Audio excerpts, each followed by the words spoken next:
Fernando, vamos a ver rápidamente lo que está pasando en el COVID en Panamá y después seguimos con otros temas de carácter nacional.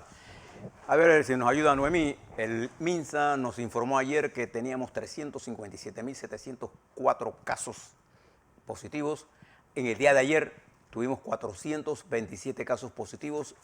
Se realizaron 9.237 pruebas para una positividad de 4.6. Ahí está la gráfica de los casos por día. Seguimos por debajo de los 500 casos y del 5% de y hay una cosa importante. Cuando usted mira los casos del día, por día, ayer tuvimos 99.8 casos por millón, lo que equivale a 9.9 por 100.000. Que es que usted lo compara con otros países que están en 120, 200. Te estoy hablando del día, no estoy hablando de toda la curva. ¿Eh? ¿Esto qué significa? Que nosotros estamos viendo la curva hacia abajo, hay una fluctuación que usted lo está mirando allí, y cuando se produzca una inflexión, nosotros en términos generales hemos mantenido el control del virus. No es que hemos eliminado el virus. Bien. La siguiente gráfica, si me ayuda Noemí. Ahí está, la positividad cayó a 4.492 y ese dato es importantísimo porque él nos va a revelar también ahí donde está el caldo de cultivo de la gente que va a estar en salas. Si me pasa la siguiente gráfica, ahí está, mire esto Fernando, en salas nosotros estamos en 433 personas y en cuidados intensivos en 64. ¿Eso qué quiere decir? Para todos ustedes, quiere decir que nuestro sistema sanitario, nuestro sistema hospitalario, la presión que el COVID ejerce sobre él no tiene la magnitud que tenía el 15 de julio al inicio de la pandemia. Hoy nosotros tenemos disponibilidad de camas y disponibilidad de unidades de cuidados intensivos y de unidades respiratorias. No es el caso que está teniendo el dramático que usted está viendo en Brasil, ni siquiera ha parecido el que está teniendo Uruguay. Honduras. 114.000 casos activos. Colombia. O Costa Rica. O Ecuador. Fíjese las cifras, ahí está. Es por eso que estamos trabajando y es por eso que hoy, cuando usted compara lo que está ocurriendo en la República de Panamá con América Latina y con el resto del mundo, se dará cuenta que el esfuerzo que nuestro equipo del sistema de salud público y privado, y el esfuerzo que hace la institucionalidad panameña y el ciudadano y ciudadana panameña. Este es el resultado. Y lo que los invito este fin de semana es a que sigamos manteniendo eso allí, porque esta semana que viene es la semana definitoria de qué fue el efecto de esta movilización gigantesca para el tamaño del país de lo que pasó la semana pasada. Pásame la siguiente curva. Ahí está. Esto es una de las cosas importantes que es los muertos por día. Nosotros reflejamos ayer 4 muertos. Cuando usted mira un indicador epidemiológico, usted dice, bueno, lo que pasa es que si el gobierno está manipulando las cifras y tenemos una positividad baja porque la ponen bajando. Mire los otros indicadores. Claro. Tenemos una positividad por debajo de 5%. Mire la mortalidad, cómo va bajando sustancialmente. Mire la cantidad de gente en cuidados intensivos, mire la cantidad de gente en camas, mire las áreas que se han tamizado y que se están peinando y mire los focos del virus. Y usted se dará cuenta que los indicadores epidemiológicos en términos globales confirman la teoría de que en la República de Panamá, al día de hoy, y con los datos que tenemos hoy, nosotros tenemos al virus en la defensiva, en la guerra que tenemos con él en Panamá. Mientras en otros países es lo contrario, altas tasas de letalidad, altas tasas de positividad, altas tasas de mortalidad diaria. La letalidad del país en general es de 1.72. Y si usted mira esto, usted puede decir que hasta este momento una de las cosas que nosotros podemos exhibir es que en el plano del vector salud hemos avanzado sustancialmente. Y debemos concentrarnos en el vector económico. Pero no podemos seguir con el vector económico descuidando el sector salud, porque si lo descuidamos, echamos para atrás. Eso le pasó a Alemania, le pasó a Italia, a Francia, a Canadá, a Estados Unidos. Mire Brasil. Mire Brasil, tenemos dos cifras, la cifra que nos dio Fernando última de muerte por Brasil es espantosa. En el mundo nunca se ha producido una cantidad de muertos por día. 7.000 muertos en un solo día. En un solo día. Y mire cómo está ese país. Y aquí en este continente. Y mire cómo estamos nosotros aquí. Con 11 vuelos diarios desde Brasil. No olvidemos ese pequeño detalle también. Hemos avanzado allí, es importante. Bueno, también hay que decir 7.819 muertos con 170.707 casos. Este es el día fatal para Brasil y para el mundo. Nunca se había presentado una cosa como esta. 1.215.553 casos activos en Brasil. Teniendo nosotros la fuente del contagio, en la que tenemos comunicación con ella, nosotros estamos bien, pero en peligro. Y es por eso que debemos mantener las medidas de seguridad. Algunos otros temas, Fernando. Usted tiene por ahí un comunicado. Sí, voy a leerlos del comunicado de Caja de Ahorros. Y explique por qué comunicado. Porque bueno, este comunicado se da por una noticia ayer de la prensa. Y ayer pues tuve una conversación con el gerente general de la Caja, explicando un poco.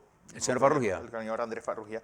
Dice, Caja de Ahorros actúa siempre con estricto apego de las leyes y regulaciones de la República de Panamá. Todas las operaciones bancarias de nuestra entidad cumplen a cabalidad con los requerimientos, normativas, reglamentos y procesos establecidos por los entes reguladores, incluyendo debida diligencia ampliada y toda la tramitología correspondiente y en tal concordancia con nuestros procedimientos internos.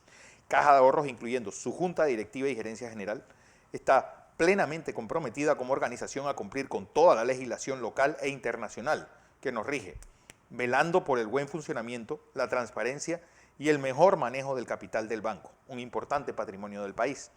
Mantenemos disponible la información sobre nuestras operaciones para las autoridades y reguladores mediante los canales correspondientes. Bien.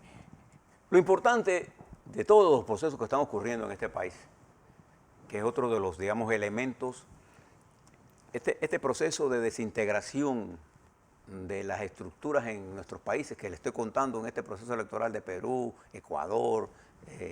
Recuerda que en Ecuador hubo 19 candidatos presidenciales. Pero ahí... ¿Se debió a qué cosa? A que se mezclaron, ¿no?, todos los factores, y entre ellos el fundamental de querer utilizar la justicia como un elemento de persecución política. Y yo creo que la justicia tiene que cumplir su labor en el marco de la justicia. En el marco de la justicia. Punto. En todos lados del mundo se hacen investigaciones en los bancos. Aquí en Panamá todos los días se hacen investigaciones en los bancos, si están bien, si están mal, algunas veces se sancionan, algunas veces no. Pero eso es lo normal, que se maneje en el marco de la legalidad. El problema es tratar de forzar la legalidad, la institucionalidad. Entonces lo que está pasando en nuestras regiones es una ruptura de esa institucionalidad y la gente ha perdido confianza en el sistema y lo que ha generado una gran crisis de legitimidad del sistema político. Pero no se crea que la crisis de legitimidad afecta nada más a los partidos políticos. No, afecta también a los medios de comunicación. Porque gran parte de los fake news que ocurren en el mundo tienen su valor comunicacional en la medida en que medios formales son parte de esa estructura de noticias falsas, que es una contradicción. Una noticia, por definición, no debe ser falsa. Una noticia debe decir los hechos. El oxímoron por excelencia. Y aquí hemos hablado incluso de la posverdad, para ponerle otro nombre a las noticias falsas. Entonces, si hay algún problema en la caja de Caja de Ahorros, bueno, que se aclare y se acabó. Sí. ¿Cuál es el problema? En todos lados del mundo, todos los días de Dios, en el sistema financiero nuestro ocurren cosas que para eso está una comisión que mira esto. Está la superintendencia bancaria. Y nosotros somos a favor del respeto a la ley y a la Constitución, para todos los panameños y panameñas, sin excepción. Y esto es una cosa importante. Eso no quiere decir que no haya que rendir cuenta, eso no quiere decir que discrepemos. Claro. Por respecto a eso no quiere decir que nosotros tengamos una opinión contraria a alguien. No. Lo que tenemos que hacerla en el marco de la discusión que se está dando en el país. Y esto me lleva a que nosotros entendamos la coyuntura actual de la economía panameña. Si usted observa el comportamiento de la economía panameña en el año 2020, tuvimos una caída vertiginosa. que se precipitó en julio, ¿no? Y que llegó a su culminación en diciembre, que con una caída del Producto Interno Bruto casi de 17,8%, 18, vamos a redondearlo ahí. Y cuando usted va estudiando ahora el comportamiento de la economía por cada mes, por el IMAE, usted se va a dar cuenta que se está produciendo un incremento de la recuperación y además se está produciendo un incremento del índice de confianza del consumidor. Dos elementos positivos que tenemos que impulsar. ¿Cuál es el peligro en que nos encontramos nosotros en este momento?